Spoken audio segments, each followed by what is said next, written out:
যা দুনিয়া উল্টে যাক, 50 জনই চাকরি পাবে আর 50 জন পাবে না। এটা 100% মানতে হবে যে সবাই চাকরি পাবেই না। এই যে এক নাম্বার না, এটা চাকরি। অনেকেই আছে পড়াশোনা করে ফ্রাস্ট্রেটেড। আমি বলবো একটা কথাই, তুমি কি মদ খাচ্ছ, তুমি কি মায়াবাজি করছো? নমস্কার সবাইকে। আজকে এই পডকাস্টে আমরা ত্রিপুরা টেট এক্সামের জন্য স্পেশালি আগামীতে যে টেট পরীক্ষা হতে যাচ্ছে, তাছাড়া এসটিজিটি এক্সাম, সেই এক্সামের প্রিপারেশন কীভাবে স্টুডেন্টরা করবে, তাছাড়া আমরা বিগত কিছু বছরে যে এক্সামগুলো হচ্ছে দেখা যাচ্ছে সেখানে 90 থেকে 95% ক্যান্ডিডেটই সেই এক্সাম কোয়ালিফাই করতে পারছে না। আসলে কারণটা কি, কেন এরকমটা হচ্ছে? তাছাড়া এক্সাম আপনারা কিভাবে কোয়ালিফাই করবেন, সমস্ত বিষয় আজকের আমরা এই পডকাস্টে জানতে পারবো। তো আজকের এই প্রোগ্রামে আমাদের সঙ্গে যিনি গেস্ট রয়েছে, আজকে এই প্রোগ্রামে আমরা আপনাকে ওয়েলকাম জানাবো এখন। তো আমাদের সঙ্গে রয়েছে প্রসেনজিৎ স্যার। স্যার, আপনাকে আমাদের এই প্রোগ্রামে ওয়েলকাম করছি। আর thank you for inviting me for this grateful, কি বলবো, মানে খুবই ভালো লাগছে এখানে। মানে এরকম একটা তোমার যে একটা বিষয়, নতুন বিষয় স্টার্ট করছো, এখানে স্টুডেন্টের আশা করি অনেক হেল্প হবে এখান থেকে। স্যার, আমরা পডকাস্টের একদম মেইন জায়গাতে বা শুরু করার প্রথমেই স্যার আপনার সম্পর্কে আগে প্রথমত কিছু আগে জানিনি যে আপনার এই জার্নিটা বলতে গেলে আপনার যে পার্সোনাল লাইফ থেকে শুরু করে আজকের এই সাকসেস পর্যন্ত জার্নিটা কিভাবে শুরু হয়েছিল স্যার, এটা যদি আমার সম্পর্কে কিছু আলোচনা করেন।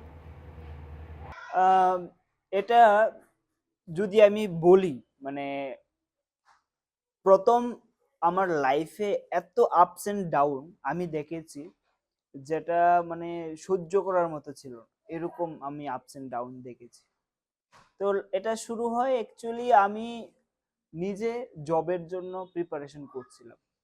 তো জবের পাশাপাশি আমি স্টুডেন্টদেরকে পড়াতাম। আর স্টুডেন্টদের পড়ানো এটা আজকে না, আমি যখন আমার কলেজ স্টার্ট হয়, আমি যখন কলেজে ফার্স্ট ইয়ারে ছিলাম আর কি, কলেজের ফার্স্ট ইয়ারে যে আমার পকেট মানি আমি ঘর থেকে নেব না, এটা আমার একটা অ্যাটিটিউডের মধ্যে বলতে পারো, একটা আমার ইচ্ছা যে আমি ঘর থেকে কোনো টাকা নিয়ে খরচ করব। আমার নিজের যা খরচ আছে সেটা আমি নিজেই উপার্জন করে খরচ করব। তো সেই থেকে আমার পড়ানোটা স্টার্ট হয়। তো প্রথম বছরই ক্লাস 10-এর আমি পড়ানো শুরু করি। ক্লাস 10-এর বাচ্চাদের, আমি তখন কলেজে ফার্স্ট ইয়ারে পড়ি। আর ওইখানে একটা খুব ইন্টারেস্টিং যে ওই ব্যাচে এমন একটা স্টুডেন্ট ছিল যার এজ আমার থেকে বেশি। মানে আমি প্রথম থেকেই, আমি যে স্টুডেন্টদের পড়াচ্ছি প্রথম থেকেই এরকম যে মানে স্টুডেন্টরা আমার থেকে বেশি বড় থাকছে। তো আমার একটা ফ্যাশন ছিল, আমার মানে স্টুডেন্টদের পড়ানো, হেল্প করা, হেল্পিং এর মধ্যে আমার মানে খুবই জিনিসটা ভালো লাগে, কাউকে হেল্প করতে। আর ইভেন আমি কলেজে ফার্স্ট ইয়ার আগে আমি ফ্রিতে পড়িয়েছি আমার নিজের সাথে বন্ধু বান্ধবীকে, ঠিক আছে, তাদেরকে আমি পড়িয়েছি। ক্লাস 11-12-এ আমি যখন পড়তাম, তাদের কোনো সমস্যা হলে তারা আমার কাছে আসতো। তো ওই যে আমার মধ্যে একটা পড়ানোর একটা বিষয় ছিল, তো আমি পকেট মানির জন্য আমি এটাই চুজ করেছি যে টিউশনটা করব, সাথে কলেজ করব। তারপর এই করতে করতে আমি কলেজের সাথে সাথে এটা করলাম। তারপর কলেজ শেষ হলো। কলেজ শেষ হওয়ার পর আমি ইন্টারভিউর জন্য পড়ছিলাম। সেই একই আমার একটা উদ্দেশ্য যে আমি এখন ইন্টারভিউর জন্য পড়াশোনা করছি, এবার আমার সঙ্গে যারা আছে তাদেরকে আমি ইন্টারভিউর জন্য হেল্প করছি, বিভিন্ন জিনিস বুঝাই কারোর কোনো অসুবিধা থাকলে, এবং অনেক ডিসকাস করতাম বন্ধু বান্ধবী সবার সঙ্গে যে কিভাবে একটা ইন্টারভিউ ক্র্যাক করা যায়। এত পরিমাণ আমি ডিসকাস করতাম সীমার বাইরে। তো ওই যে প্রিপারেশনটা আমার, আমি অ্যাকচুয়ালি যে স্টুডেন্টদের সাথে ডিল করছি, মানে সাথে আমি নিজে ইন্টারভিউর জন্য প্রিপারেশন করছি। তো তারপর আমি নিজে যে এক্সামের জন্য প্রিপারেশন করছিলাম, সেই এক্সামের জন্য আমি স্টুডেন্টদেরকে পড়িয়েছি। স্টুডেন্টও পাস করেছে, আমিও পাস করেছি একসাথে। এবং আমার লজ্জা লেগেছিল, মানে আমার খুবই মানে একটা অকওয়ার্ড কন্ডিশন হয়েছিল যে আমার সামনের বেঞ্চে ছিল আমার স্টুডেন্ট, আর আমি তার পেছনে বেঞ্চে আমার রোল নম্বর পড়ে। আপনি ওর টিচার হিসেবে আপনি এক্সাম দিচ্ছেন, সেম এবং এক্সাম, আপনার স্টুডেন্টও এক্সাম দিচ্ছে। সেম এক্সাম কতটা দিচ্ছে। মজাদার ব্যাপার হ্যাঁ একটা। আচ্ছা, হ্যাঁ, তো সেম এক্সাম ছিল। তো ও হঠাৎ করে বলে, স্যার আপনি এখানে? আচ্ছা, আগে থেকেও জানতো না না না না, আমি বিষয়টা? জানতাম না। আমি যে, স্যার আপনি এসকিবি একাডেমির চালান না? আমি বললাম, হ্যাঁ স্যার। আমি তো আপনার কাছে পড়েছি। মানে আমি তো দেখিনি, আমি তো মানে সবাইকে জানি না। তো ওইভাবে বিষয়টা স্টার্ট হয়। আর প্রথম থেকে আমি যেটাই কোনো একটা কিছু শিখি, আমার মধ্যে জানি না এটা কি, মানে আমার মধ্যে এটা চলে আসে যে আমি এটা কাকে বলবো। বিষয়টা আমি এটা শিখেছি, এটা জেনেছি। স্যার, আমাদের প্রায় সময় আমাদের আমি তো বিভিন্ন যখন ভিডিও শেয়ার করি বিভিন্ন সোশ্যাল মিডিয়াতে, প্রায় সময় আমার একটা কমেন্ট আসে যে স্যার আপনি তো অনেকের ইন্টারভিউ নিয়েছেন স্যার, তার মধ্যে স্যার আপনার নামটা অনেক ভিডিওর নিচে আমার আসছিল যে প্রফেসর স্যারের একটা যদি আপনি ইন্টারভিউ নিতেন। তো তারপর আমি আপনার কিছু ভিডিও দেখলাম, স্পেশালি ত্রিপুরা টেট এক্সাম নিয়ে অনেক ভিডিও করেছেন, এসটিজিটি এক্সামের উপর অনেক ভিডিও করেছেন। তো ভিডিওগুলো খুবই আমারও ভালো লেগেছে, এবং ভিডিওগুলোতে দেখলাম খুব ভালো ভিউসও আসছিল। তো তারপরে ভাবলাম যে না, আপনার সঙ্গে কিছু একটা হোক। তো স্যার, ত্রিপুরা টেট এক্সাম বা এসটিসিটি এক্সাম, এই যে কম্পিটিটিভ এক্সাম গুলোর উপর যে আপনি বিভিন্ন ক্লাস দিচ্ছেন, স্যার এই প্ল্যানটা কখন আসলো স্যার? এটা আসে প্রথম যে বিষয়টা, সেটা হচ্ছে কি, আমি পুরো ত্রিপুরায় দেখছিলাম আচ্ছা। যে টেটের জন্য যারা পড়াচ্ছে, আমি তাদেরকে অ্যানালাইসিস করেছি, যেটা একদম ট্রুলি আমার কাছে মনে হচ্ছিল যে সেই কোয়ালিটির এডুকেশনটা অনলাইনে অ্যাভেলেবেল না। পুরোপুরিভাবে আমি একটা দেখেছি, এখানে একটা পুরোপুরিভাবে গ্যাপ আছে। আমি পুরো অ্যানালাইসিস করেছি।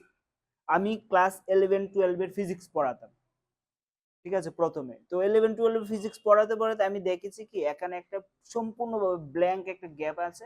আর যারা পড়াচ্ছে স্টুডেন্টদের কিছু করার নেই, তাদের কাছে পড়তে লাগবে, কিছু একটা অপশনই নেই, কারণ অন্য টিচারই অ্যাভেলেবেল না। তো ওই জায়গায় আমি দেখেছি যে এখানে একটা গ্যাপ আছে। সেই জায়গায় আমি যদি পড়াই, স্টুডেন্টদের অনেক হেল্প হবে, সেই কোয়ালিটির আমি এডুকেশনটা দিতে পারবো। আমার কাছে মনে হয়েছে, আমি জানি না আমি কতটুকু দিতে পারছি, আমার কাছে মনে হয়েছে যে সেই কোয়ালিটির মানে বিষয়টা নিয়ে আমি অ্যানালাইসিস করেছি, এখানে একটা গ্যাপ জিনিস ছিল। তো আমি সেই গ্যাপটা পূরণ করতে এসেছি। আমি একদম ডাইরেক্ট, যখন আমার সাবস্ক্রাইবার প্রায় 2000 ছিল, 2-3000 ছিল, এটা ছিল ক্লাস 11-12 এর স্টুডেন্টদের জন্য, আচ্ছা।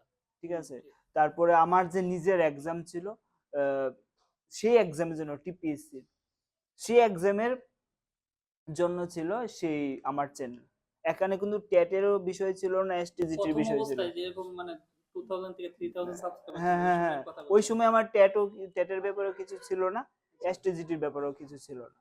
এটা স্টার্ট হয় 3000 সাবস্ক্রাইবারের পরে। ওই জিনিসটাই আমি অ্যানালাইসিস করেছি।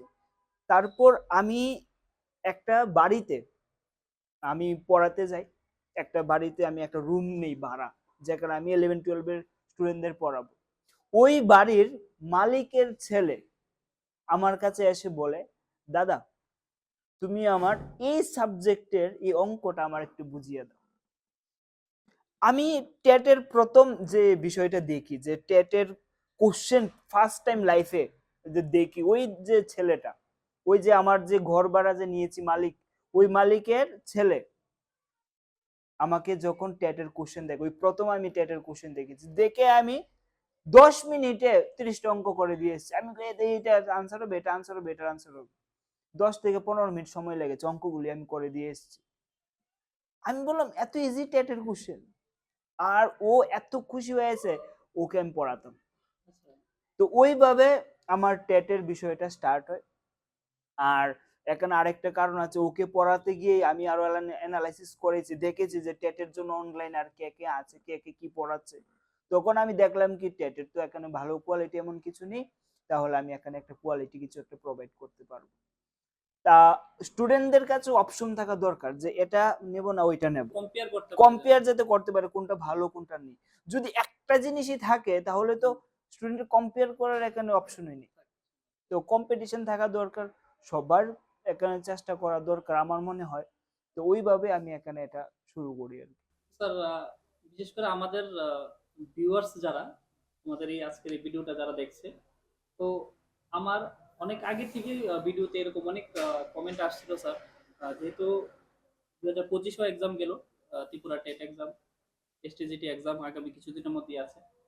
তো আমার ক্যান্ডিডেট অনেকেই সে কমেন্ট করছে যে স্যার, কোশ্চেনের লেভেল বা দিনকে দিন যেভাবে চেঞ্জ হচ্ছে আর যেভাবে টিআরপিটি যে একটা ট্রেন্ড ধরে যাচ্ছে, তো আগামী যখন টেট এক্সাম হবে বা আগের এক্সামের যদি আমরা কিছু অ্যানালাইসিস করি যে কোয়ালিফাই করার যে রেশিওটা, স্যার এটা আপনিও অনেকটা বিষয়টা জানেন যে যারা অ্যাপ্লাই করে অর্থাৎ ক্যান্ডিডেট যারা পরীক্ষার্থী, আহ, গত 25-এর যদি আমরা এক্সাম দেখি, যারা এক্সাম এখানে ফর্ম ফিল আপ করেছে সেই সংখ্যাটা প্রায় 30 থেকে 35 হাজার সংখ্যা, কিন্তু আমরা দেখতে পাই সে জায়গায় কোয়ালিফাইয়ের যে রেশিওটা 2% 3% এরকমটা হয়। যে 30,000 ক্যান্ডিডেট যদি পরীক্ষার্থী হয়ে থাকে, সে জায়গায় 1 থেকে 1,500 ক্যান্ডিডেট কোয়ালিফাই করে। আর এই যে পাস আর ফেলিয়ার যে মানে কোয়ালিফাই করা আর না করার বিষয়টার মধ্যে স্যার ডিফারেন্সটা কি হতে পারে স্যার? কেন এরকম রেজাল্ট আমরা দেখতে পাচ্ছি স্যার? এটা খুবই একটা ইন্টারেস্টিং, এটা খুবই গুরুত্বপূর্ণ একটা প্রশ্ন। আর এটা আমার ভালো লেগেছে প্রশ্নটা তুমি করেছো। এখানে এই যে বিষয়টা, যে 30,000 35,000 স্টুডেন্ট পরীক্ষা দেয়, তার মধ্যে 1,000 1,500 কোয়ালিফাই করে। যদি 30,000-এর মধ্যে 20,000-ও কোয়ালিফাই করে, চাকরি কিন্তু 1,000 1,500 পাবে। ঠিক, একদম 1,000 1,500-এর বেশি কিন্তু চাকরি পাবে না। এখানে ধরো যদি 30,000 পরীক্ষা দিয়েছে, পরীক্ষায় পাশ করেছে 15,000, এবার ত্রিপুরা সরকারের কাছে কি সেই ক্ষমতা আছে 15,000 চাকরি দেওয়ার? এটা একদম ঠিক, এটা নেই, লিমিটেড কিছু ভ্যাকেন্সি থাকে। Limited vacancy. এবার শুধু পাস করলেই চলবে না, কোয়ালিফাই হয়ে গেলে চলবে না। এখানে আসে একটা বিষয়, যেটা হচ্ছে র্যাঙ্ক। র্যাঙ্ক একটা বিষয় আসে, যে তুমি শুধু পাস করলে কিন্তু চলবে না, একটা ভালো র্যাঙ্ক হলে তুমি চাকরি নিশ্চিত পাবে। কিন্তু এটা আমাদের মানতে লাগবে যে আমি চাকরি পেতেও পারি, নাও পেতে পারি। এটা আমার মেনে নিয়ে চলতে লাগবে। কারণ যে পরিমাণ স্টুডেন্ট আছে, 30,000 স্টুডেন্ট, যদি 30,000 স্টুডেন্ট মনে করে আমরা সবাই চাকরি করব, এটা ইম্পসিবল, এটা কোনোভাবেই সম্ভব না। এখানে অপশন বি, প্ল্যান বি লাইফে একটা রাখা দরকার। যদি অনেকেই আছে যে প্ল্যানে কি চাকরি একটা করব, চাকরি আমার দরকার, ঠিক আছে, ভেরি গুড, একবার ট্রাই করো, দুইবার ট্রাই করো, না হলে অন্য কিছুতেও সাথে দেখো, প্ল্যান বি রাখা দরকার। আমি একদম সিম্পল ভাবে যদি আমি বুঝাই আর কি, ধরো 100 স্টুডেন্ট আছে, ঠিক আছে, 100 স্টুডেন্টের মধ্যে চাকরি আছে 50টা। এবার 100 স্টুডেন্ট কি চাইবে সে চাকরিটা পেতে? চাইবে। এবার 100-র মধ্যে কি 100 পাবে? যতই চেষ্টা করে নেক না কেন, যত পড়াশোনাই করে নেক, যা দুনিয়া উল্টে যাক, 50 জনই চাকরি পাবে আর 50 জন পাবে না। এটা 100% মানতে হবে যে সবাই চাকরি পাবেই না। এটা এটা সত্যি, এটা কঠিন হলেও এটা বাস্তব এবং কঠিন সত্যি, যে সবাই চাকরি এখানে পাবে না। এবার আমি একটা কথা বলবো, যে স্টুডেন্টরা বিজনেস করতে ভয় পায়, বা অনেকেই মা বাবা গার্জিয়ান আছে বিজনেসটাকে এত বেশি ইম্পর্টেন্ট দেয় না। আপনি প্ল্যান বি যে অপশনটা সেটা নিয়ে বলছেন? হ্যাঁ, এটাই বলছি, যে স্টুডেন্টদের প্ল্যান বি তে কোনো একটা অন্য কাজ, প্রফেশনাল রাখা দরকার। নিজের স্কিল কোন জায়গায় আছে বা নিজে কোন জায়গায় দক্ষ আছে, সেগুলি বুঝে শুনে যদি এগোতে পারে, তো সেখানে ভালো কিছু করতে পারে। কারণ এটা তো শিওর যে এখানে 100% শিওর যে সবাই চাকরি পাবে না, তো কিছু না কিছু একটা করতে লাগবে। তো আমি জোর জবরদস্তি কেন করব, নিজের চয়েসে করি কাজটা। তো সেই বিষয়ে যদি এগিয়ে যাই, এখন বলবে তো সবাই কি চেষ্টা করবেন? না, চেষ্টা করা দরকার। চেষ্টা করার পরে যদি না হয়, তুমি অন্য কোনো ফিল্ডে ট্রাই করো, সাথে হলে তো হলো, না হলে ওইটা করবো। একদম, আপনার কথা একদম ঠিক। Plan B is most important. অনেকে বলে প্ল্যান বি থাকলে প্ল্যান এর কাজ হয় না, ঠিক আছে, এটাও মানি, কিন্তু এটা বুঝাতে গেলে আরো ডিসকাস করতে লাগবে বিষয়টা কাউকে। এবার এটা নিজেকে বুঝতে লাগবে, আমি কি একটা পড়াশোনার স্টুডেন্ট, মানে কি বলবো, বা এই প্রফেশন আমি এই interested প্রফেশনটা কিনা। আমি ইন্টারেস্ট কিনা। যদি মনে করে যে হ্যাঁ এই প্রফেশনটা আমার ইন্টারেস্ট আছে, আমার ভালো লাগে, ঠিক আছে, তাহলে আমি বলবো হ্যাঁ একটু বেশি করে ট্রাই করো, 100% জোর effort করো, দেওয়া দরকার। এফোর্ট দেওয়া দরকার। আর লাইফ থেকে এই পড়াশোনা 25 বছর কিন্তু কেড়ে নেই, হ্যাঁ, 25 থেকে 30 বছর কেড়ে নেবে লাইফ থেকে। ঠিক। তো এটাও একটা, যারা ছোট বাচ্চা আছে অনেকের, যারা হুম। তাদেরকেও একটু সিরিয়াস হওয়ার জন্য আমি অনেক কথাই বলি অনেকদের। স্যার এটা নিয়ে আমরা অবশ্যই বলবো যারা আমরা তো এখন যে বিশেষ করে আমরা যেহেতু এটা টেট এক্সাম রিলেটেড একটা আমরা পডকাস্ট হুম, চলছে, তাছাড়া আমরা স্কুল এডুকেশনে আসবো, কারণ যারা বিএড বা ডিএলএড করছে বা টিচিং প্রফেশনে আসতে চাইছে তার তো মিনিমাম একটা 12 একটা হুম, কোয়ালিফিকেশন লাগে, ওই বিষয়টাও আমরা আসবো। তো স্যার আপনি বলছিলেন যে অপশন বি একটা বা এরকম একটা তার সেকেন্ড একটা অপশন রাখা, যে টেট এক্সাম কোয়ালিফাই না হয় সে যেন অন্য আরেকটা কেরিয়ারে যেতে পারে। হুম, কিন্তু এবার একটা স্টুডেন্ট সে বিএড করলো, আমি যদি প্রথমত বলি 12 কমপ্লিট, তারপরে গ্রাজুয়েশন, তারপরে বিএড হতে বা ডিএলএড করলো, এবার এখানে একটা সময় দিল, তাছাড়া এখানে কিছু টাকাও ইনভেস্ট হলো, ভালো টাকা একটা ইনভেস্ট হয়, হুম। তাছাড়া তার সঙ্গে সময়ও দিতে হয়। এবার এতটা সময় দেওয়ার পরে যদি কোনো ক্যান্ডিডেট একটা এক্সাম কোয়ালিফাই না করতে পারে, তো ভীষণ তো তার মনে কষ্ট হবে। একদম। এবার আজকের যেহেতু আমরা পডকাস্ট আমরা মেইনলি ফোকাস যে ক্যান্ডিডেট কিভাবে তার থেকে ভালো একটা স্ট্র্যাটেজি নিয়ে যখন পড়াশোনা করবে কিভাবে পাস করবে, এবার এই সময়টা দেওয়ার পর যদি কোনো ক্যান্ডিডেট কোয়ালিফাই না করে, আপনার থেকে কি তাদের কি সাজেস্ট করবেন যে কিভাবে এক্সামটা কোয়ালিফাই করা যায়, কিছু যে টিপস দেন অন্যান্য। আচ্ছা, এখানে প্রথমত আমি আহ, এই কথাগুলি আমি বলবো যে মোস্ট ইম্পর্টেন্ট, যেটা সবচেয়ে আচ্ছা। ইম্পর্টেন্ট, যে 100% সিলেবাস থেকে প্রশ্ন আসে না। 100% সিলেবাস কভার করতে যাওয়ার উচিত না, যে আমি সবকিছু পড়ে নেব। অনেকে একটা ডেডিকেশনে আসে না, যে আমি আজকে সবকিছু পড়াশোনা করে মানে উল্টে ফেলবো। ওই জায়গায় একটা ভুল করে স্টুডেন্ট, আমার মনে হয় এই মিস্টেকটা না করে 70% সিলেবাসকে কভার করা। আচ্ছা, 70% সিলেবাস থেকে 90% কোশ্চেন আসে। কিন্তু আর বড় একটা এটা ইন্টারেস্টিং জিনিস কিন্তু হ্যাঁ, আমরা সবাই চাই যে সিলেবাসটা কিভাবে কমপ্লিট করি। তা আপনার কথাই বলছেন যে সিলেবাস সবগুলো টপিক থেকে কোশ্চেন আসে যে এরকমটা নাই, হ্যাঁ, কিছু যে লিমিটেড এবং ইম্পর্টেন্ট কিছু টপিক থাকে হুম, সেগুলোর ফোকাস করে একদম পড়াশোনাটা। একদম এইটাই, মানে আর এটা ওই সময় সম্ভব যদি সে প্রিভিয়াস ইয়ারের যে কোশ্চেনগুলি, যতগুলি কোশ্চেন এসছে ওইগুলি যদি সে অ্যানালাইসিস করে। এইবার আমরা আমি একটা কথা বলি, যেরকম কোন একটা সাবজেক্টের সাপোজ প্রিভিয়াস ইয়ারের পরীক্ষাই হয়নি, যেরকম হুম। এই বছর ইকোনমিক্স এন্ড পলিটিক্যাল সায়েন্স, এটা কিভাবে আইডিয়া পাবে যে কোন জায়গার প্রশ্ন ইম্পর্টেন্ট, কোনটা বেশি দরকার? এসটিজিটি এক্সামের উপর ডিপেন্ড এসটিজেড করে। এর এক্সামের কথা বলছি, সেখানে মোস্ট ইম্পর্টেন্ট হচ্ছে আদার এক্সামে দেখো ইকোনমিক্স থেকে কোন জায়গা থেকে প্রশ্ন এসেছে। যেমন টিপিএসসি তে এক্সাম হয়, টিপিএসসি এর কোশ্চেন গুলি ভালো করে অ্যানালাইসিস করো, যে ইকোনমিক্স এর পার্ট থেকে এবং পলিটিক্যাল এর যে পার্ট আছে সেখান থেকে কোন কোন কোশ্চেন আছে। দেখো, এক্সামিনার যে চিন্তা করে যে তার মাথায় কি কাজ করে, তার কথা ভেবে প্রিপারেশন করতে লাগে। এটা হচ্ছে আরেকটা টিপস। যদি আমরা এখানে প্রিপারেশনের টিপস বলি, প্রথম সিলেবাস সিলেক্ট করো, যে কোনটা ইম্পর্টেন্ট, হুম, ইম্পর্টেন্ট অনুসারে পড়াশোনা করতে লাগে প্রথম। হুম, আর সেকেন্ড হচ্ছে তুমি নিজে এক্সামিনার হও, যে আমি যদি এক্সাম নেই আমি কি করব ফার্স্ট। ধরো আমার কাছে দায়িত্ব দিল যে তুমি এবার টেট প্রশ্নটা সেট করো, তুমি জিওগ্রাফি প্রশ্নটা সেট করো, তুমি হিস্টোরি প্রশ্নটা সেট করো। তো আমি জিওগ্রাফি প্রশ্নটা সেট কি এমনি করব? ফার্স্ট আমি কি দেখব, যে অন্য এক্সাম গুলিতে কোন সেই জায়গা থেকে কোন জায়গাতে কোশ্চেন আছে। আমি যদি একটা প্রশ্ন করি, কেউ তো আমার উপর করতে পারে যে আমি কোয়ালিটিটা মেনটেন করিনি করে নিই। বা আমার কোশ্চেনটা সুন্দর হয়নি। সবাই কিন্তু চায় হুম, যে কোনো কাজ করুক, যে সবাই চায় যে আমি একটু ভালো করি বা সবার কাছে এসে প্রশংসা হই। কেউ চায় না যে খারাপ করে কাজ করতে। আর বিশেষ করে বিভিন্ন এক্সামের প্রশ্ন যারা সেট করে, তাদের মানসিকতা এরকম যে তারা ট্রাই করে যে হুম, কোনো একটা নতুন টপিক যদি ঢুকেছে সেখান থেকে প্রশ্ন করবি। কোনো সিলেবাস চেঞ্জ হলো, তো সাপোজ ধরতে পারো এরকম যে ২টা চ্যাপ্টার এড হয়েছে আর একটা চ্যাপ্টার বাদ হয়েছে। এই ২টা চ্যাপ্টার মোস্ট ইম্পর্টেন্ট। এই ২টা চ্যাপ্টার থেকে প্রশ্ন আসবেই আসবে।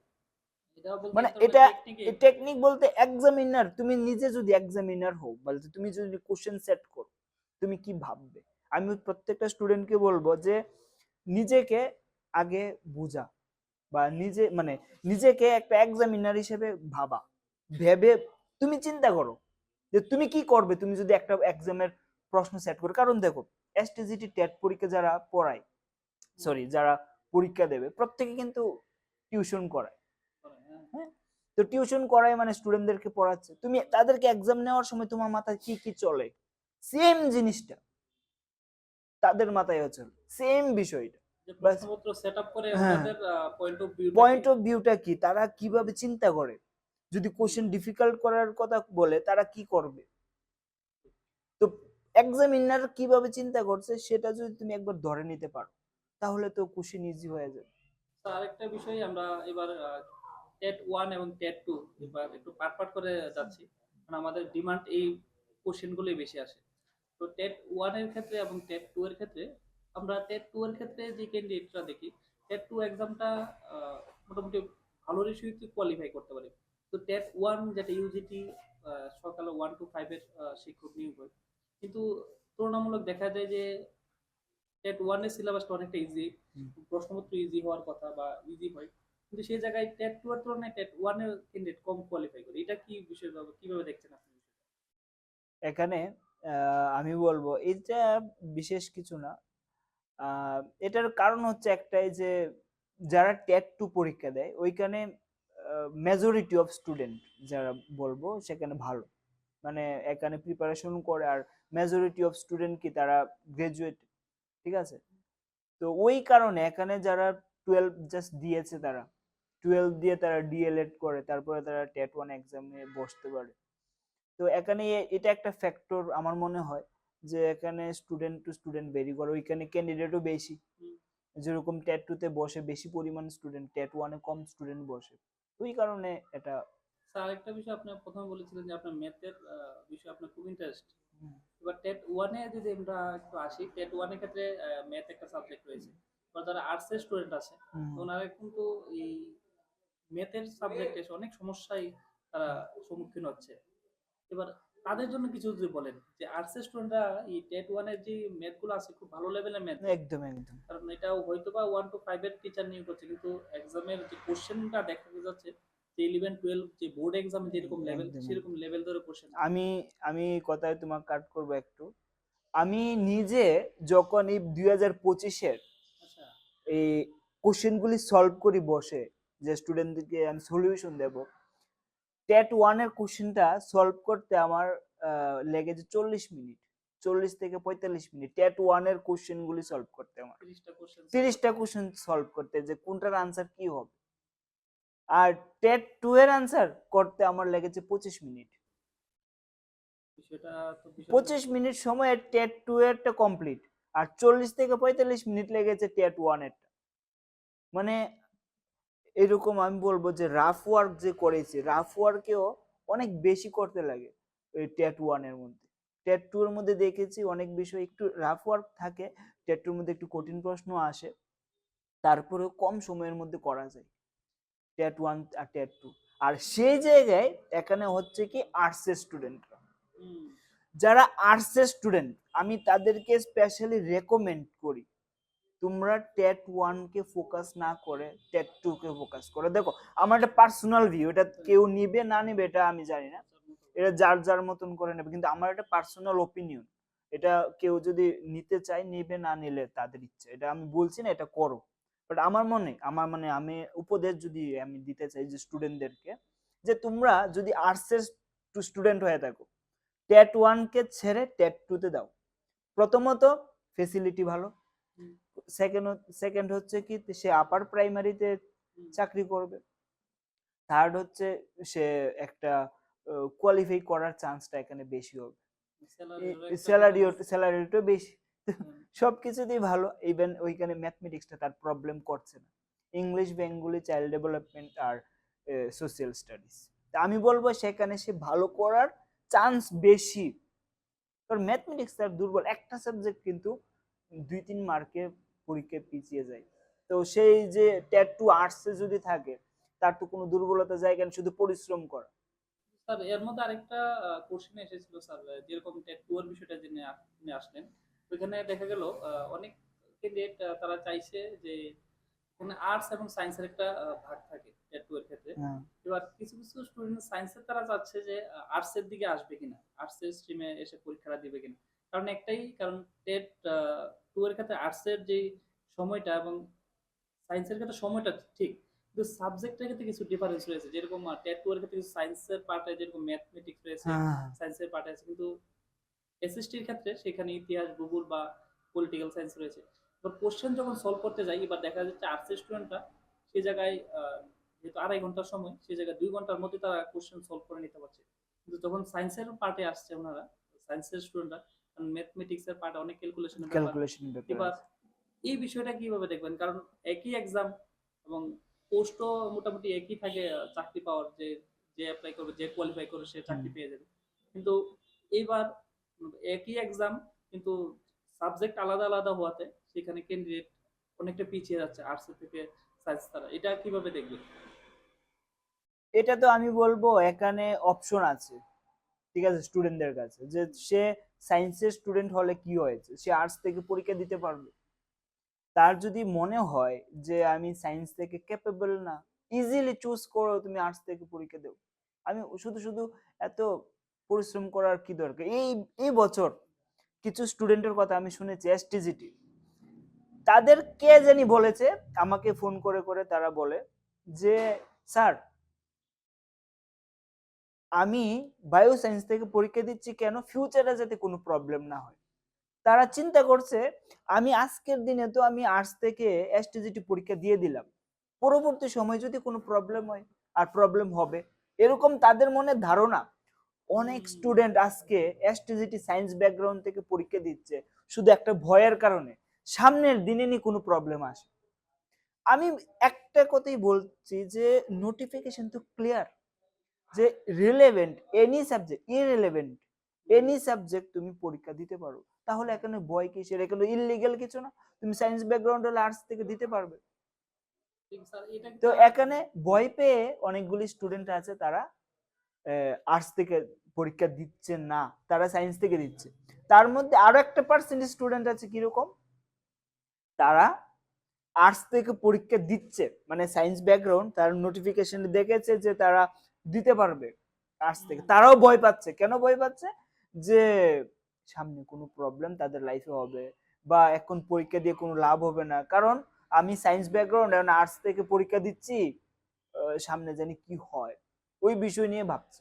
কিন্তু স্যার এই ডিসিশন নেওয়াটা কি ভালো, যে আমার স্ট্রিম ছেড়ে যখন আমি অন্য স্ট্রিমে এক্সাম দিতে যাব? নো প্রবলেম, আমি তো মনে করি এখানে কোনো প্রবলেম নেই। কারণ যদি কেউ মনে করে যে আমার এখানে এসএসটি পরে আমার ভালো হবে, সে যদি নিজে প্রিভিয়াস এর কোশ্চেন অ্যানালাইসিস করে সায়েন্সেরটা আর্টসেরটা, সে যদি বুঝে যে না আমার আর্টসটা আমার জন্য ভালো, দেন চুজ আর্টস। আমি বলবো এটা কোনো খারাপ না, বা ভালো, ভালো খারাপ কিছু এখানে আসে না। আমি বলবো ইউজুয়ালি তোমার অনুসারে তুমি এটা চুজ করো। এবার যদি আমি একটা স্টুডেন্ট হই, হুম। আমি যদি মনে করি যে আমার হিস্ট্রি পড়তেই ভালো লাগে না, জিওগ্রাফি পড়তে ভালো লাগে না, আমার ভালো লাগে না পলিটিক্যাল সায়েন্স পড়তে, আমার ভালো লাগে অঙ্ক করতে, সেই স্টুডেন্ট যদি আর্টস থেকে পরীক্ষা দেয় তার কিন্তু খারাপ হবে। একটু ইন্টারেস্ট অনুসারেও করাটা দরকার। স্যার আরেকটা বিষয় আমরা প্রায় সময় লক্ষ্য করি, কারণ এই যে কম্পিটিটিভ এক্সাম গুলা, সেখানে দেখা যায় একটা সময় যখন কন্টিনিউ একটা স্টুডেন্ট 1 বছর বা 6 মাস যতটা সময় নিয়ে প্রিপারেশন নেয়, একটা সময় পরে তার মধ্যে দেখা যায় তার মধ্যে একটা ডিমোটিভেশন কাজ করে। কারণ তার হয়তোবা কখনো দেখা যায় একটু এক্সাম গুলো হতে অনেকটা সময় নিয়ে নেয়। এবার একটা স্টুডেন্ট যখন এই তো একটা ভালো লেভেলের যে এক্সাম গুলা, বিশেষ করে টিআরবিটি যে এক্সাম গুলা নেই, খুবই টাফ লেভেলের এক্সাম হচ্ছে বর্তমানে।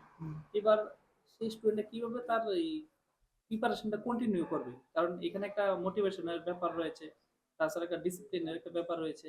এই বিষয়টা আপনি কিভাবে দেখছেন? এটাই আমি বলবো এখানে, এটা খুব ডিফিকাল্ট। বলা অনেক ইজি, সলিউশন দেওয়াটা ইজি, কিন্তু যে ফেস করে সে বুঝে ওই জায়গাটা কতটুকু টাফ। এই যে যে প্রবলেমটা, যে মানে কলেজ পাস বা বিএড করা শেষ, ডিএলএড শেষ, তারপরে একটা এক্সাম প্রিপারেশন করা, ওই সময় বেকার বলে তারা আমরা ধরি। তাদের না মানে কোনো রিলেটিভের কাছে ঠিকভাবে কথা বলতে পারে, সে এমন একটা জায়গায় ফাঁসে, মানে খুবই মানে মানসিক ভাবে তো সে অনেকভাবে ক্ষতিগ্রস্ত হয়। তো ওই জায়গায় আমি একটা কথাই বলবো, তাদের সেই প্রিপারেশনের সাথে প্ল্যান বি তে কাজ করা, সেই জায়গায় বেকার না থেকে কিছু একটা করো।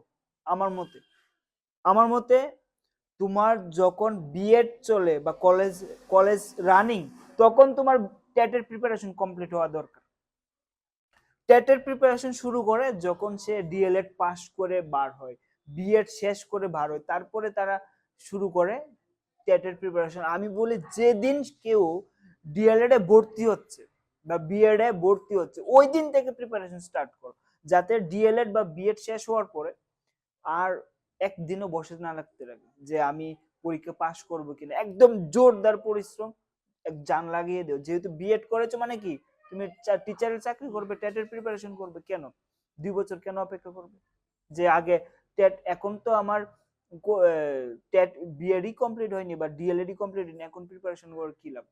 এখন প্রিপারেশন না করলে 2 বছর পরে যে ঘটনাটা ঘটবে, ওই যে মানসিক ভাবে সে ফাঁসবে।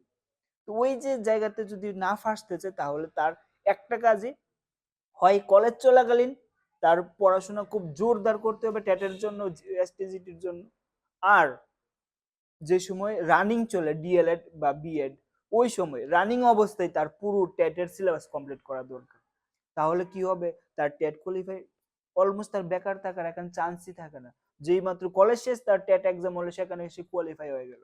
এবার সে যদি প্রিপারেশনই স্টার্ট করে, একবার দুইবার তিনবার লাগে টেট পরীক্ষা পাস করতে, অনেকেই সময় লাগে, ওই সময় সে ফেস করতে অনেক ডিফিকাল্টি ফেস করবে, নিজের সমস্যা সে নিজে টেনে আনবে আর কি। তো আমি বলবো একটা কথাই, যে যদি এমন হয়ে গেছে সময় নষ্ট, তাহলে আমি বলবো একটা কাজে যুক্ত হোক, সাথে টেটের জন্য প্রিপারেশন করো। এটা খুবই মানসিক অবস্থা, কারণ চাকরি আমি বলছি 100 জনের মধ্যে 3 জনই চাকরি পাবে, 97 জন চাকরি পাবেন। এবার সবাই যদি চেষ্টা করে চাকরি লাগবে, তো তারা তো স্বাভাবিক। যেরকম স্যার এসটিজিটির যে ব্যাপারটা, এখানে এবার ভ্যাকেন্সি প্রায় 700 এর মতন ভ্যাকেন্সি। হ্যাঁ। তো ক্যান্ডিডেট সেই জায়গায় দেখা যাবে যে 20,000 এভাব সেখানে অ্যাপ্লাই করবে। তো সিলেকশন তো সেখানে 700 ই পাবে। 700 তার বেশি তো এখানে কোনোভাবে পসিবল না। না। তো স্যার আরেকটা বিষয়ে এবার আমরা আসি। যেহেতু আমরা এই যে বললাম যে মোটিভেশন বা এই কাজগুলা, অনেক সময় তো স্টুডেন্টরা মানে একদম নিরাশা হয়ে যায় যে আমার দ্বারা হয়তো বা মানে সম্ভব না, আমার দ্বারা হয়তো বা এক্সাম কোয়ালিফাই না। তো ওই স্টুডেন্টরা মানে তার কাছে এরকম লাস্ট অপশন কি থাকতে পারে? হয়তো বা আমরা অনেক সময় ভাবি যে হয়তো বা এবার ঠাকুর জানে, অনেকেই জানে যে ঠাকুর জানে কি জানি হয়, আমার দ্বারা হইব কিনা স্যার। ওই যে গড বিলিভ বা ওইসব বিষয়গুলা বা এক্সামের মধ্যে যে টেট এক্সামটা হয়, সেখানে কি আসলে কি তার হার্ড ওয়ার্ক মানে ম্যাটার করে বেশি, নাকি সেখানে লাকটা ম্যাটার করে স্যার? আচ্ছা, লাক এবং হার্ডওয়ার্ক কোনটা বেশি ম্যাটার করে? দেখো, এখানে সিম্পল বিষয়, লাক আমরা আমাদের হাতে নেই, লাকটা আমাদের হাতে নেই, আমরা কিছু করতেও পারবো না। যে আমার লাক খারাপ ভালো, যেটা আছে তো আছে, এটা তো আর চেঞ্জ করতে পারবো না। এখানে আমাদের হাতে একটা জিনিস আছে, যেটা হচ্ছে হার্ডওয়ার্ক। আমরা শুধু করতে পারবো কি হার্ডওয়ার্ক, আর কিছু না। লাক তো লাকের জায়গায়, ও যার যার যার জায়গায় কাজ করবে। আর আমি এটাও শুনেছি, এটা আমি মানিও, যে লাক তখন মানো যখন দরকার, লাকটাকে বিশ্বাস করো। কোন সময় দরকার? যখন ফেল করে যাবে, তখন এরকম ভাবো যে নিজেকে বাঁচানোর জন্য লাকটাকে ইউজ করো। সবকিছুকে পজিটিভ ভাবে নাও। ধরো কেউ ফেল করলো, এবার তাকে বলবো আমি, তুমি লাককে দোষ দাও, তোমার দোষ না, তোমার লাকের দোষ। তাহলে তার উপর আর চাপটা আসে না, চাপটা চলে যায় লাকের উপর। হার্ডওয়ার্ক তুমি একদম 100% করো, এবার কোনো কারণে তোমার পরীক্ষা পাশ করলো না, তুমি এরকম ভাবো আমার লাকটা খারাপ হয়নি, নেক্সট টাইম আবার দেখবো। তো এইভাবে যদি কেউ একজন ইউজ করে জিনিসটা, তাহলে তার উপর মানসিক চাপটা আসে না, যা ভাগ্য খারাপ হয়নি, সিম্পল ভাবে। কিন্তু আমি বলবো লাকটাকে বাদ দেওয়া, লাকের কথা চিন্তা করাই দরকার না। সম্পূর্ণটা ডিপেন্ড করে হার্ডওয়ার্ক। আচ্ছা আপনি বলুন, আমি যে জায়গায় আছি, আপনি যে জায়গায় আছেন, এটা কি লাকের কারণে? না, আমাদের হার্ডওয়ার্কের কারণে। এটা তো অবশ্যই স্যার। হার্ডওয়ার্ক প্লাস লাক, দুইটা আমাদের লাগবে। হার্ডওয়ার্ক, কেউ যদি ঘর থেকে না বার হয়, সে কি কাজ করবে? তার কি লাক কাজ করবে?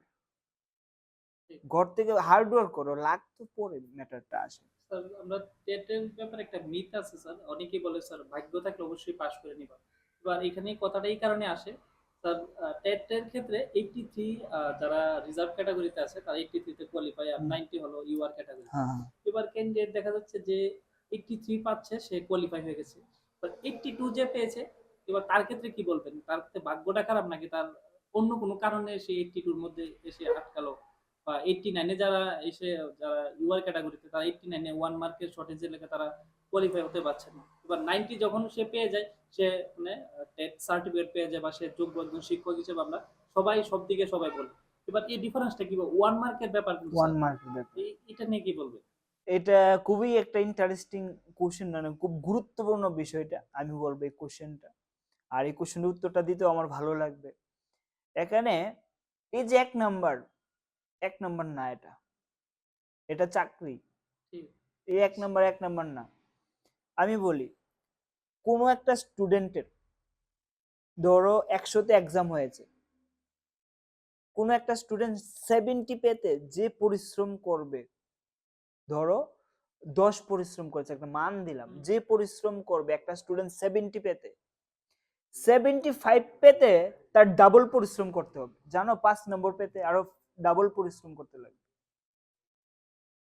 দেখো, যে কোনো স্টুডেন্ট তুমি দেখে নিও, 65, 67, 70, 80 যে কোনো স্টুডেন্ট পেয়ে যাবে। 90 প্লাস কিছু স্টুডেন্ট পাই, কারণ কোশ্চেন যে সেট করে সেখানে কোশ্চেন ডিফিকাল্ট থাকবে, ইজি থাকবে, মডারেট থাকবে। স্টুডেন্টরা ইজিটা কোশ্চেন আনসার করে দিবে, সবাই 50 পেয়েছিল, মডারেটও কিছু কিছু আনসার করে দেবে। যে মাত্র হার্ড লেভেলটা শুরু হয়, এটা 90, তারপরে নাম্বার পেতে দেবে না স্টুডেন্টদের, 90 উপরে যেতে দেবেন, 89 আটকে যাবে। ওই যে এক নাম্বার তারাই পায় যারা কনসিস্টেন্সি, রেগুলার স্টাডি করে, যারা কনসেপ্ট বুঝে পড়াশোনা করে, তাদের 100 প্লাস হয়ে যাবে, তাদের 90তে আটকাবে না। অনেকে আছে মুখস্থ করে হাজার হাজার প্রশ্ন রাত দিন পরিশ্রম করা যায়, ওই 89-এ বা 79-এ আটকায়, 82, ওই 83, 82। এখানে কিন্তু এক নাম্বার না, এই এক নাম্বার মানুষে ভাবে এই এক নাম্বার, জাস্ট এক নাম্বার না, এক নাম্বার না, এখানে এক নাম্বার 10 নাম্বারের সমান। মানে এটা আমি এক্সপ্লেন করতে আশা করি একটু আমি বুঝাতে পারছি না, আমি জানি না কতটুকু তুমি বুঝেছো, কিন্তু একটা কথাই বলবো, এখানে সে এক নাম্বার একটা চাকরি, আর সে এক নাম্বারকে অবহেলা করা দরকার না। মানে এই যে এক নাম্বার আমি পাচ্ছি না, এটা অবহেলার না। আর এটা পেতে অনেক সময় পরিশ্রম করতে লাগবে, এটা পায়নি ওই কারণে সে পরিশ্রম করেনি, তার লাকের দোষ না, এটা তার পরিশ্রমের দোষ। সে টেকনিকের কোনো প্রবলেম আছে, তার হয়তো হতে পারে, তার কোনো পরিশ্রম করেছে বাট সেইভাবে করেনি, বা সে টেকনিকটা ইউজ করেনি, বা স্মার্ট ওয়েতে পড়াশোনা করেনি। আমরা ভিউয়ার্সদের মনে আরো একটা কোশ্চেন হয়তো বা তারা রেজ হচ্ছে, এরকম এই যে নাম্বারের বিষয়টা আমরা আসি, তো এখন টিআরবিটি যে 10 কোশ্চেনের 10 দেখলাম, তাই কোশ্চেনের মধ্যে আমাকে অনেকে কমেন্ট করেছিল যে স্যার এটা অবশ্যই প্রশ্ন জিজ্ঞাসা করবেন যখনই দেখা হবে। তো বিষয়টা কোশ্চেনের মধ্যে এখন প্রায় সময় দেখা যায় স্টুডেন্টের পাজল করার জন্য। আর টিআরবিটি ইচ্ছাকৃত করে নাকি সেটা আমরা বলতে পারছি না, কিন্তু দেখা যায় প্রত্যেকটা কোশ্চেনের মধ্যে নান অফ দ্য অ্যাবাভ একটা অপশন থাকে। তাছাড়া প্রশ্নের মধ্যে নট থাকে একটা, বা অনলি থাকে, বা অলওয়েজ থাকে, এরকম কিছু নয় বা না এরকম কিছু ওয়ার্ড দিয়ে সেই কোশ্চেনের মিনিংটা চেঞ্জ করে দিচ্ছে। তো ওইসব কোশ্চেনের জন্য দেখা যাচ্ছে স্টুডেন্ট অনেক সময় তাদের নাম্বার কাটা যাচ্ছে। তো ওইসব কোশ্চেনরা ওনারা কিভাবে টেকেল দেবে সেই বিষয়টা যদি কিছু বলেন। এটার জন্য তো একটাই বিষয় আমি বলবো, যে এখানে যখনই তোমরা পড়াশোনা করবে, একটা জিনিস সবসময় ফোকাসে রাখবে, যে আমি শুধু এমসিকিউ প্র্যাকটিস করা, কনসেপ্ট ক্লিয়ার করা, এখানে হচ্ছে সবচেয়ে বেশি ইম্পর্টেন্ট। যে কনসেপ্ট যার ক্লিয়ার, ইজিলি সে 90 প্লাস পেয়ে যাবে। যদি কনসেপ্ট ক্লিয়ার না থাকে তাহলে হবে না। আমি বলেছি এর আগের কোশ্চেনের যে আমি বলেছিলাম যে এখানে কোশ্চেন এরকম সেট করবেই তোমার 90-র বেশি তোমাকে পেতে দেবে না। যারা পাবে তারা পরিশ্রম করবে। আর নান অফ দ্য অ্যাবাভ আমি বললাম তো এখানে যতটা সাপোজ গভর্নমেন্টের কাছে চাকরি চাইলো 1,500 1,500 জন চাকরি পাবে, কমও না। 1,500 জনের চাকরি পাবে, এর থেকে কম হবে না। কিন্তু এই 1,500-এর মধ্যে আসো, এই 1,500-এর মধ্যে 1,000-এর মধ্যে তোমার আসতে লাগে। তোমার প্রশ্ন কঠিন হোক ইজি হোক ম্যাটার করে না, ম্যাটার করে তুমি সব অন্যদের থেকে কত ভালো করছো। এবার নান অফ দ্য অ্যাবাভ যে বিষয়টা আসে, এটা তো তোমার জন্য একা না, একার জন্য না, এটা সবার জন্য সেম। তোমার জন্য যে প্রবলেম এটা তো সবার জন্য প্রবলেম।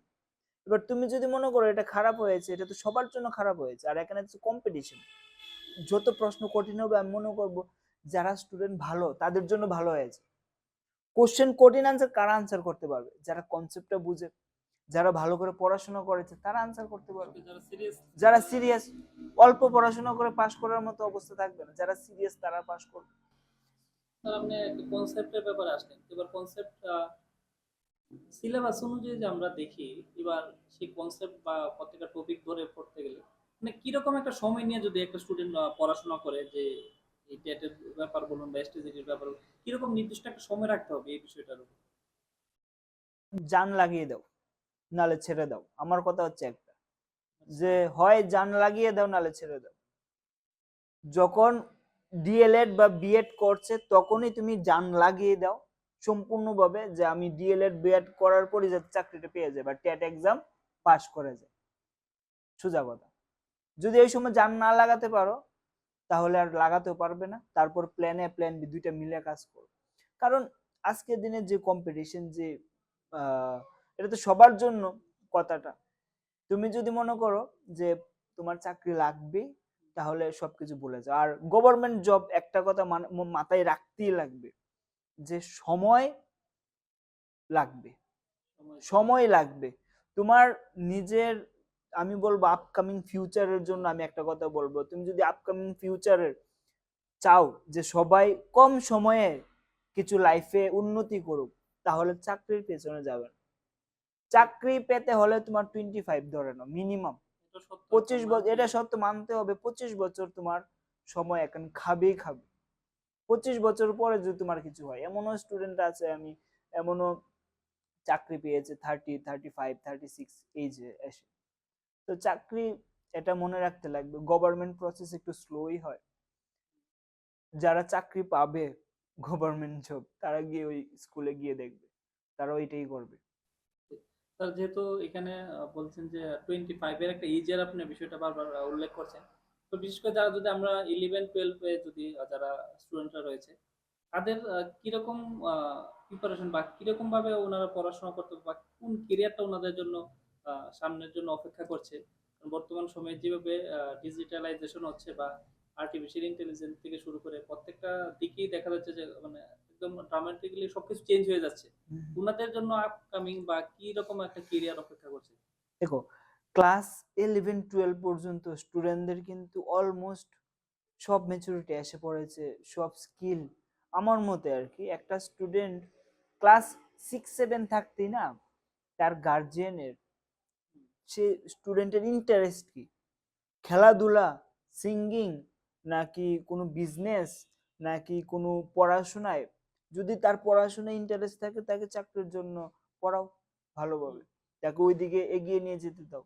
যদি কোনো স্টুডেন্টের সিঙ্গিং এর ক্ষেত্রে থাকে, ফটোগ্রাফি আছে, ভেরিয়াস কাজ আছে চাকরি বাদে, যেরকম দেখো এখানে 30,000 ক্যান্ডিডেট পরীক্ষা দেবে, 700 স্টুডেন্ট ধরো চাকরি পাবে, বাকি 29,300 জন কি বসে থাকবে?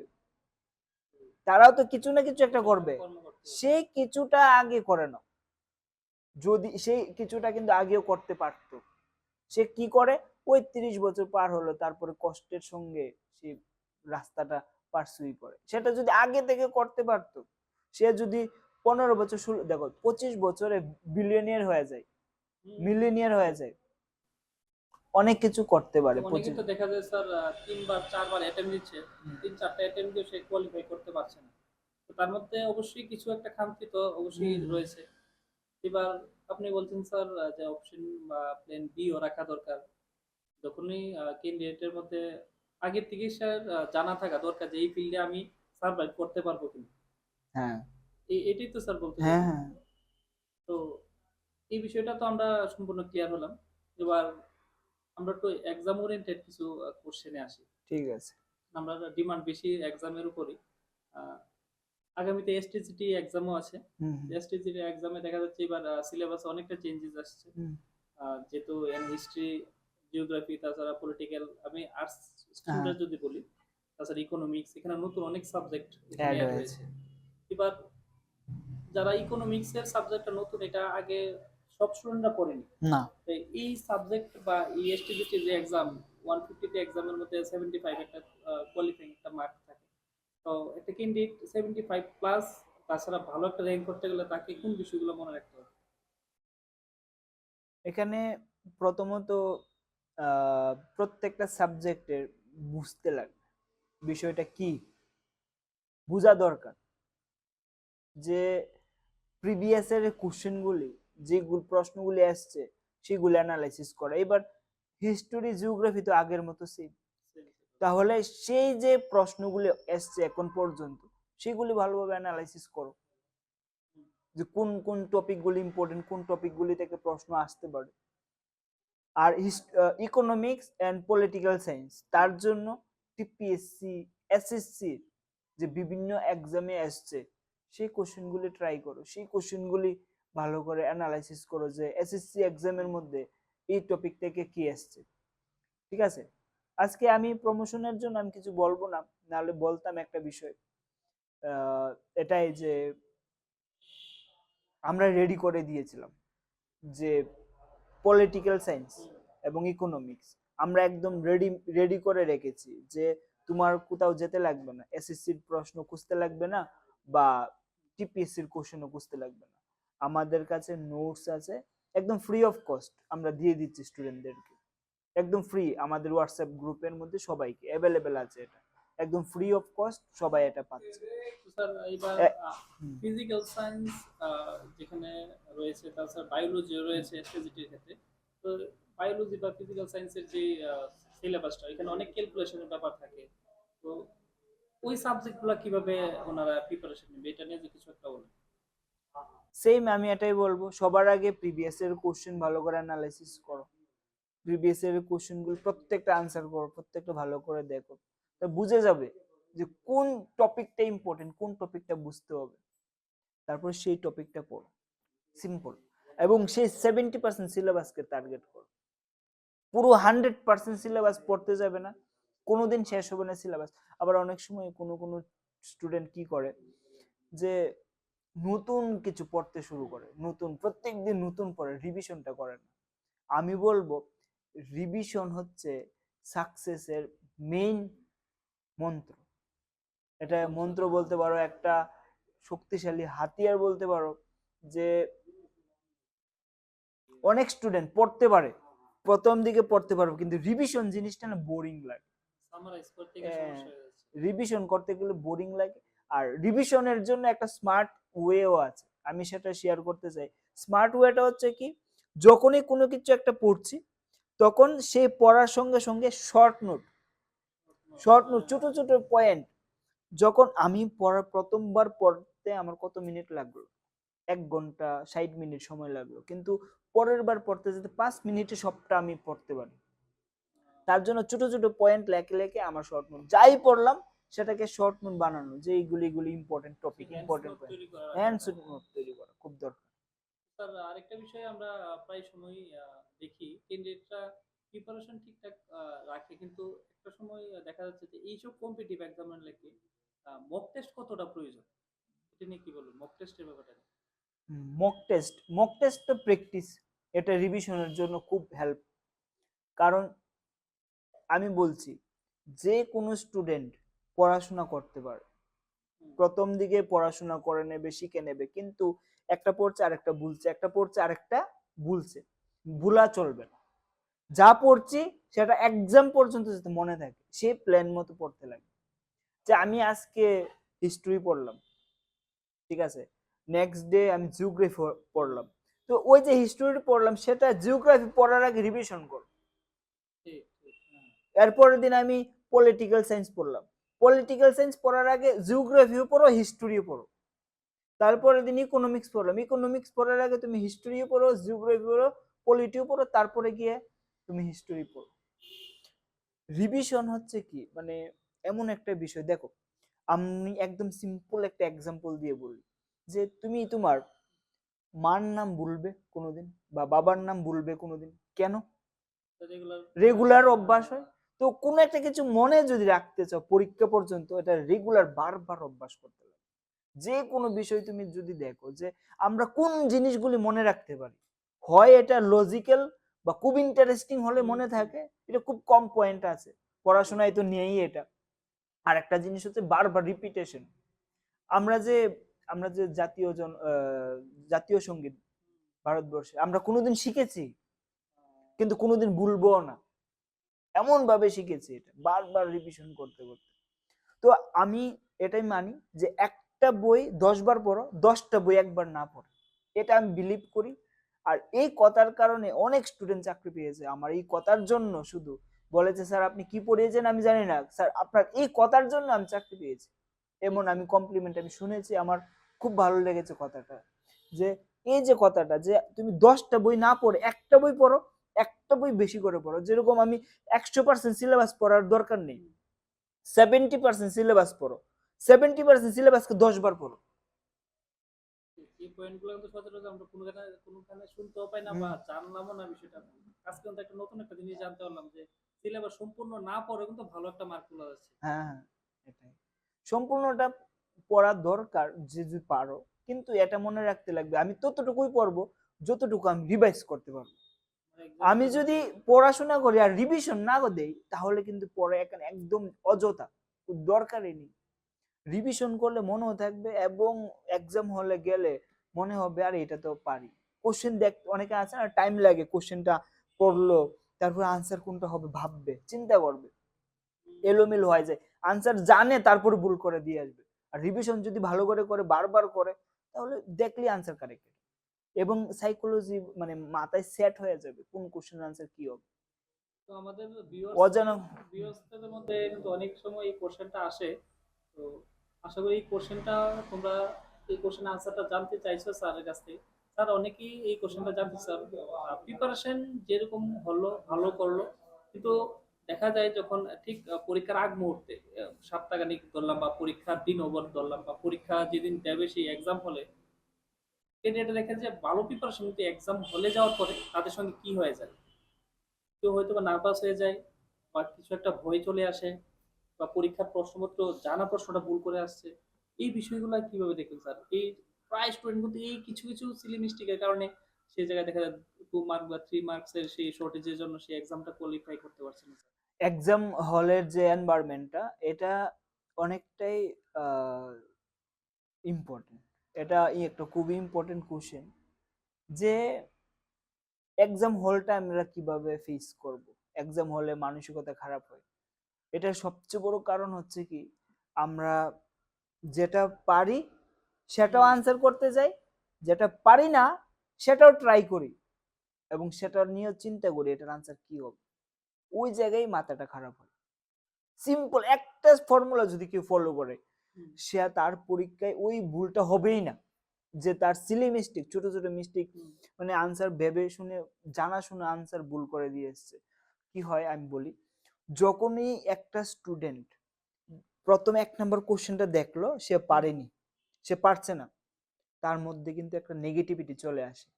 একদম স্যার, হ্যাঁ। তার মধ্যে কিন্তু একটা চিন্তা চলে আসে, আরে প্রথমটাই পারলাম না, সেকেন্ডটাও পারলো না, আরে ঠিক, আমার হ্যাঁ। তো এবার শেষ, আমার তো এবার পরীক্ষা ভালো হচ্ছে না। কেন? তুমি সবগুলি কোশ্চেন পারতে হবে, প্রথম কথা 150টার মধ্যে 150টা পারতে লাগবে, এই কথাটা বিশ্বাস করে আমি সবগুলি পারবো না, দরকারও নেই। তোমার যেইগুলি আনসার ভালোভাবে পারো শুধু সেইগুলি দাগ দাও, একটা একটা একটা করে। তুমি দেখবে 50টা একদম কারেক্ট হয়েছে, গণো কয়টা কারেক্ট একদম এক্সাক্ট পারো, 50টা হয়ে যাবে। তারপরে দেখো কতটুকু ফ্রেশ আছে মনের মধ্যে, রিফ্রেশমেন্ট আছে। এরপরে একটা একটা করে দেখো, যেগুলি হবে না সেগুলি হয়ে যেতে পারে। যেগুলি ধরো ভুল হতে পারতো সেগুলি রাইট হয়ে যাবে এমন। আর সেকেন্ড পয়েন্ট হচ্ছে কি, প্রথম পয়েন্ট হচ্ছে কি, প্রথমে সঠিক যেগুলি পারো শুধু সেগুলি আনসার করো। দেখো অনেকে মনে করে আরে নেগেটিভ মার্ক তো, এখানে নেগেটিভ মার্ক নেই, নেগেটিভ মার্ক নেই তাহলে আনসার করে দিই, আরে হলে হলো না হলে নেই, আগে আগে আনসার না দরকার নেই তো, প্রথমে যেগুলি পারো সেগুলি আনসার করো। দেখো 50 থেকে 60 মার্ক এখানে চলে আসছে, এরপরে বেছে বেছে যেগুলি পারছো না সেগুলিও ট্রাই করো, দেখবে কত ভালো হয়, কনফিডেন্স বাড়বে। আর সেকেন্ড পয়েন্ট যদি আমি বলি, সেকেন্ড পয়েন্ট বলবো যে স্টুডেন্টের এক্সপেকটেশন, একদম স্টুডেন্টরা যে আশা করে ওই আশাটা যাতে না করে। মনে রাখবে পরিশ্রম তুমি করেছো, এটার ফল তুমি পাবে 100%, এটা তোমার বিশ্বাস রাখতে লাগবে, তোমার পরিশ্রমের উপর, তোমার হার্ডওয়ার্কের উপর যদি বিশ্বাস না রাখো তাহলে তো হবে না, তোমার হার্ডওয়ার্কের উপর বিশ্বাস রাখতে লাগবে যে আমি হার্ডওয়ার্ক করেছি, আমি পাস করব, এই বিশ্বাসটা মনে রাখতে লাগবে। যদি আমি পারছি না কোনো প্রশ্নের উত্তর, সবাই পারছে না, কোনো এই পয়েন্টটা যদি মাথায় খেলে সে আর চিন্তা করবে না, মাথায় চিন্তা কোথায় থেকে আসছে, আরে আমি পারছি না, ওই সময় ভাবনাটা কিরকম রাখা উচিত যে আমি এই কোশ্চেনটা পারছি না, আমি হার্ডওয়ার্ক করেছি, আমি পারছি না মানে আর কেউ পারছে না, ভাববো, নিজেকে একটু বড় মনে করো, কনফিডেন্সটা বাড়ানোর জন্য। এই দুইটা পয়েন্ট, একটা হচ্ছে আশা করবে না,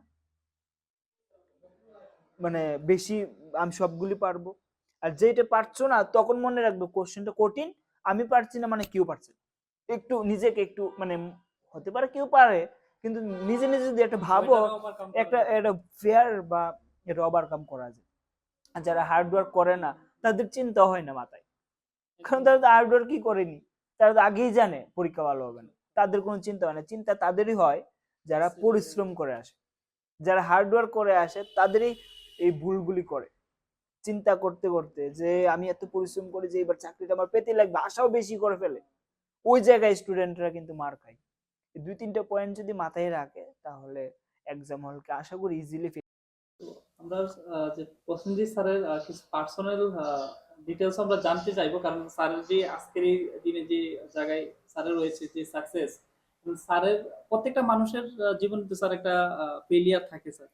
তো আজকের দিনে সেই ফেলিয়ার থেকে আজকের এই সাকসেস, সেই বিষয়ে আমি ডাইরেক্টলি কোশ্চেন করতে চাইছি না স্যার, তার পিছনে স্যার কার হাত রয়েছে, বা আপনি এই আজকের এই সাকসেসের পিছনে আপনি কাকে সেই ক্রেডিটটা দিচ্ছেন স্যার? আমি আমার ভাইকে এটা আমি ক্রেডিটটা দেব, কারণ আমার ভাইয়ের জন্য আমি আমার ফ্যামিলিকে নিয়ে ততটা চিন্তা করতে হয়নি। ঠিক আছে, আমার যে বিষয়টা আমার একটা এজ এ একটা ঘরের ছেলে, গরিব ঘরের ছেলে, আমরা দুই ভাই ভাই ছিলাম, তো ওই ভাইয়ে মানে আমাদের ঘরটা মোটামুটি সামলিয়ে রেখেছে। আর আমি আমার ফিল্ডে পড়াশোনা নিয়ে বিজি ছিলাম, আমার টাকার জন্য চিন্তা করতে হয়নি বেশি একটা। তো এখানে আমার ভাইয়ের অনেক বড় অবদান। আর মা বাবার তো এটা কোনোদিন ঋণ, মা বাবার ঋণ তো কোনোদিন শোধই করতে পারবো না।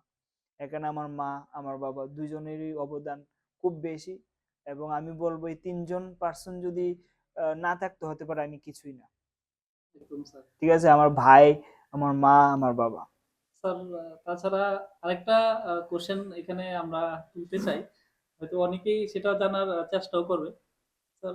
এরকম সব প্রত্যেকটা মানুষের জীবনে কাছের একজন মানুষ থাকে স্যার, আপনার জীবনে এরকম কাছের মানুষ রয়েছে কি স্যার, যে আপনার এই যে আজকে সাকসেসের মধ্যে ওনারও কি হাত আছে কিনা, বা উনি আপনাকে কতটা হেল্প করেছে, বা আজকের এই জায়গায় আপনি দাঁড়াতে ওনার কতটা আপনার পাশে ছিল, এই বিষয়ে যদি কি মনে হয় মানে আমার যে হাসি খুশি মুখটা দেখে মনে হয় আমার লাইফে কেউ আছে বলে? না, আমি পুরোপুরি ভাবে আমি মনে করি আর কি যে এটা সময় মতো সবকিছু হয়ে যায়, সেটা জোর করতে লাগে না, আশা করি এটাও এই আর কি, মানে কি বলবো, সেরকম কিছু না, কিন্তু একটা দুইটা রিলেশনশিপ ছিল, তো ওইগুলি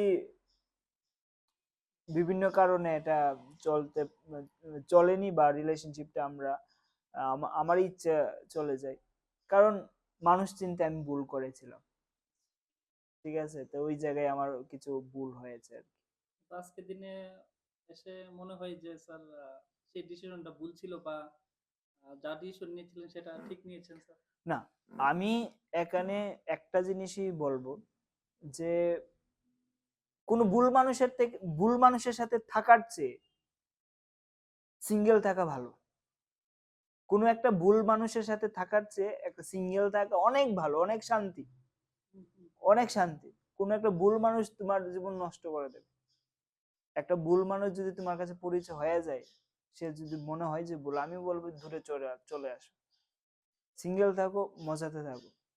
কেন দুশ্চিন্তা, কেন লাইফ নিয়ে স্ট্রাগল করবো, দরকারই তো নেই। আজকে যে আপনার সেই সাকসেস স্যার, হয়তোবা সে মনে করছে না যে স্যার আজকের দিনে সে এতটা সাকসেস, কিছুটা হয়তোবা আফসোস করবে।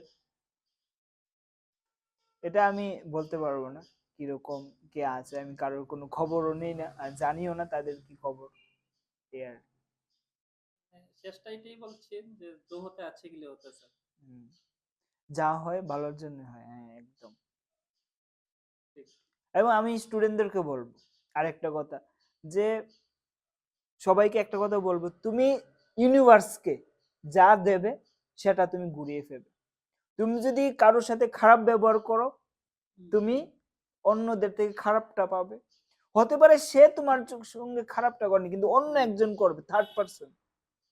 এই জিনিসটা আমি বলবো যে তুমি ইউনিভার্সকে, প্রত্যেকটা মানুষ জীবজন্তুকে যতটা ভালোবাসবে তুমি ততটা ভালোবাসা পাবে। এবং তুমি প্রত্যেকটা মানুষ জীবজন্তুকে যতটা ঘৃণা করবে ঠিক ততটা ঘৃণা তুমি পাবে। একদম, এটা ইউনিভার্স এবং গড যারা বিশ্বাস, ভগবান যদি বিশ্বাস করো, তুমি যা করছো উপরওয়ালা দেখছে, সেটা তুমি ঘুরিয়ে পাবে। হতে পারে তোমার মনে হচ্ছে যে আরে আমার কিন্তু কেউ দেখে না, আমি তো এটা চুপচাপ করে নিচ্ছি, না, একজন বসে আছে, একজন দেখছে। ইউনিভার্স তোমাকে এটা ঘুরিয়ে দেবেই দেবে। তুমি কারোর সাথে বেমানি করবে, কারোর সাথে ফাঁকিবাজি করবে, সেটা তোমার সাথে হবেই হবে। একদম, এটা আমি পরোক্ষ এবং প্রত্যক্ষ রেজাল্ট আমি পেয়েছি, আমি একদম রিয়েল লাইফ এক্সপিরিয়েন্স থেকে বলছি। ঠিক স্যার। ভুল তুমি করবে, তোমার সাথে ভুল হবে, সঠিক তুমি করবে, তোমার সাথে সঠিক হবে। স্যার এবার যেমন স্টুডেন্টরা অনেকেই আছে পড়াশোনা করে ফ্রাস্ট্রেটেড, আমি বলবো একটা কথাই, তুমি কি মদ খাচ্ছ, তুমি কি মায়াবাজি করছো, তুমি কি এইসব জিনিস করছো না তো, তুমি তো ভালো কাজ করছো। তুমি এটা মনে রাখো, গড তোমার জন্য আছে, তুমি ভালো তোমার সাথে হবেই। পজিটিভ মাইন্ডসেট, পজিটিভ মাইন্ডসেটে রাখো। তুমি পরীক্ষা পাস করতে পারোনি, কি হয়েছে? তুমি তো খারাপ কাজ করোনি, তোমার কেন চিন্তা হতো? লাইফ চলতে থাকে। লাইফ চলতে থাকবে ইজিলি, তোমার লাইফ চলবে। তুমি কাজ করো, কাজে ফোকাস করো, একটা হয়নি আরেকটা করো, একটা হয়নি আরেকটা করো, হবে কোনো না কোনো দিন। কিন্তু খারাপ কাজ করবে না, যত খারাপ কন্ডিশন হয়ে যাবে। তুমি যদি ভুল করো, তোমার সাথে ভুলটা হবে। আমি এটাই বিশ্বাস করি। আমি আজকে যা পাচ্ছি, মানুষকে ভালো উপদেশ দেওয়ার জন্য হতে পারে আমি আজকে এই জায়গায়। আমি কারোর জন্য কোনোদিন খারাপ চাইনি আর চাইবো। আমার শত্রুর জন্য আমি ভগবানের কাছে প্রার্থনা করি যে ও আমাকে যা ভুলটা করেছে ওকে মাফ করে দিও। আমি যেটা বিশ্বাস করি যে আমার সাথে যে খারাপ করেছে তার সঙ্গে খারাপ হবে, ঠিক আছে? তো আমি ভগবানের কাছে প্রার্থনা করি ওর যাতে না হয়। ভয় লাগে আমার, খুবই ভয় পাই আমি ভগবানকে, আমি খুব ভয় পাই যে আমি যেটাই খারাপ করব না, এটা আমার সাথে হবে, আমার কাছে রিটার্ন আসবেই আসবে, গ্যারান্টি। তুমি ভুল করো আর তুমি হতে পারে 1 বছর 2 বছর 3 বছর 10 বছর 20 বছর পরেও এটা ঘুরে আসবে। হতে পারে যার সাথে তুমি খারাপ করেছো সেটা সে তোমার সাথে করবে না, কিন্তু করবে আরেকজনে, অন্য মাধ্যমে, অন্যভাবে। মানসিক অবস্থা খারাপ হয়ে যাবে। আজকের এই পডকাস্ট তোমরা দেখে আশা করি অনেকটাই হেল্প হয়েছে।